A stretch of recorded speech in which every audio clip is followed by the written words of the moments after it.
Good morning. Today's episode is going to cover two separate sessions. One that was really bad and one that was really nice. In the bad session, we made it to Verzic once, and in the good session, we didn't make it past Sode. This seems contradictory, because how can it be good if we don't make it past Sode? The reason is that Rec requires good RNG. From my perspective, we're grinding Rec as if it's a rare drop. Any of these raids might be it, but only if we play it correctly. This is where consistency comes into play. In my opinion, a sesh is good when there's few mistakes, regardless of the RNG we get. Some quote-unquote good sessions are terrible in the RNG department, and therefore sometimes we don't even make it past Sode. We had a pretty bad session the other day though. Many mistakes were made and we threw a few possibly good runs. That feels really bad, and it's like knowing you're on a purple raid, but wiping it. The most obvious mistakes are losing crabs, dying at bloat, missing hits on the Nilo boss, and bad deaths at Sode. These kind of mistakes need to be minimized as a collective in order to actually get Rec on the Rec RNG raid. So far, I haven't talked about the maiden at all. This was looking like an insane maiden, maybe even 109. Then at 30s, the North Freeze is 2 ticks late because of either lag or misclicks during a scuffed spawn. I'm not really sure. This means I need to get 3s or 4s, which is fine. But he had accidentally muted his mic, so he couldn't call it out. In most cases I would be looking north, but because we were on Discord, I just kinda let my guard down. We lose 3s, and we lose a really good maiden, purely due to human error. This is exactly what I was talking about. Good RNG, but mistakes were made. Maiden is a very hard room to always play correct because there are so many variables. The main difference in this clip is that we did get the good RNG, but we just misplayed it.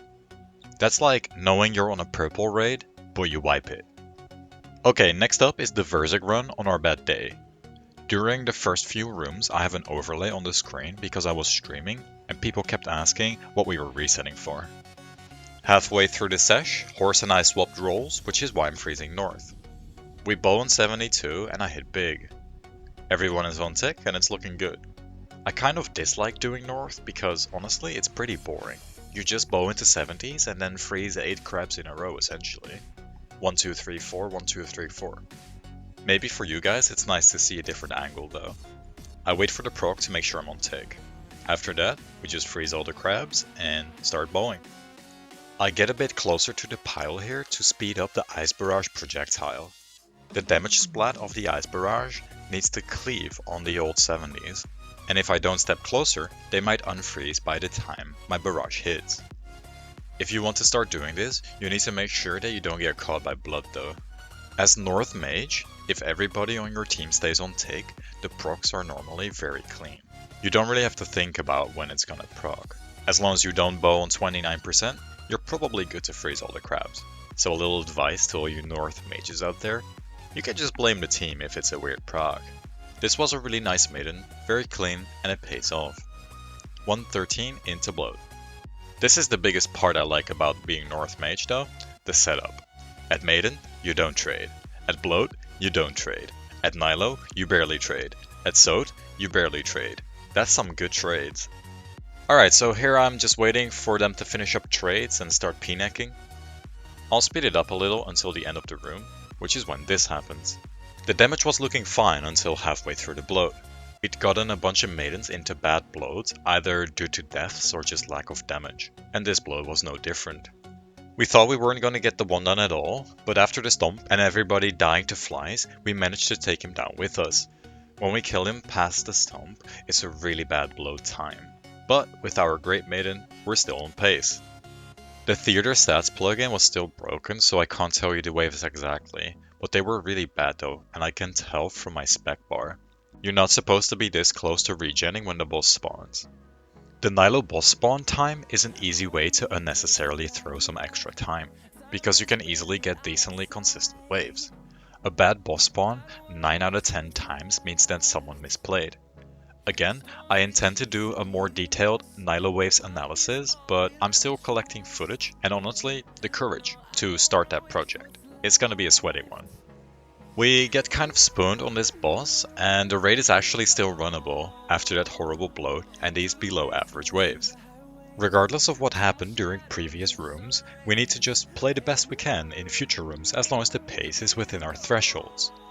Unfortunately, after a while it gets pretty hard to not let certain mistakes linger and distract you.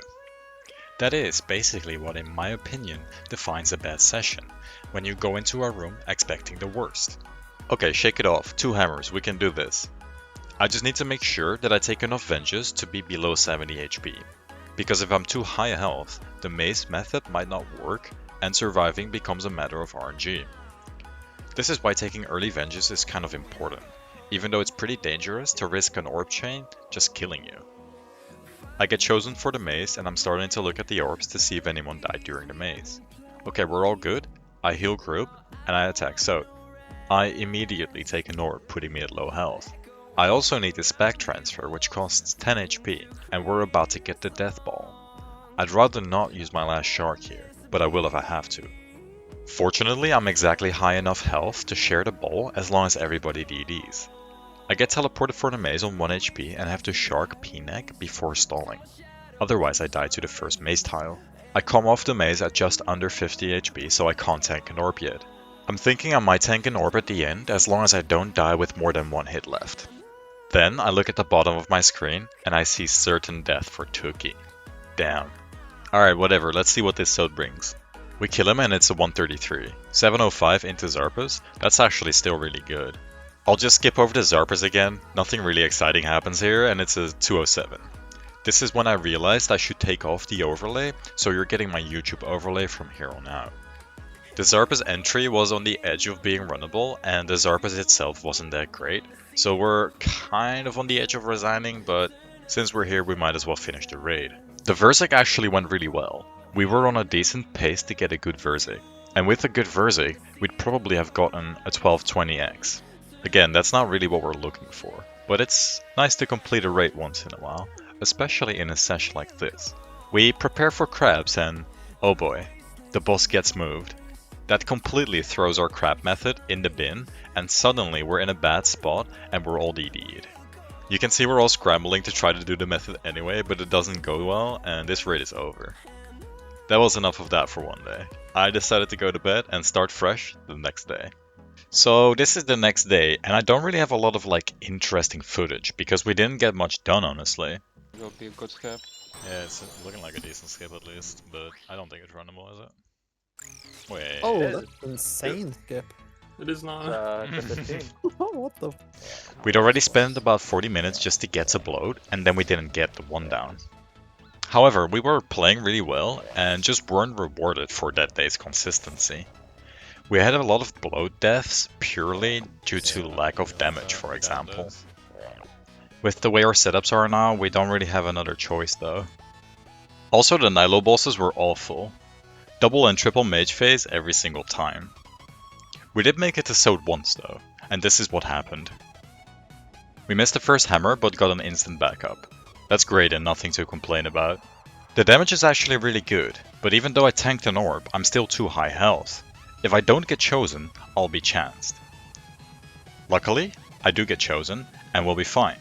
However, as I look at the orbs, I notice Still Remains is still too high health. He had, just like me, not taken any damage before the maze, and gets chanced. No, Killed. it was good. And he dies. There's nothing we can do about this that we know of, except bring a locator orb, which we just don't have the space for.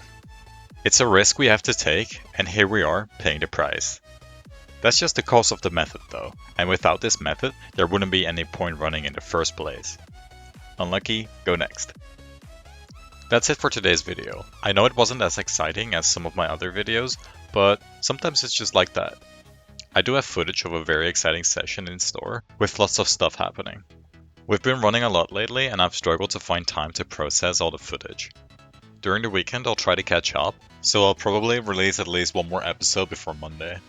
I hope you enjoyed the video, and as always, thanks for watching.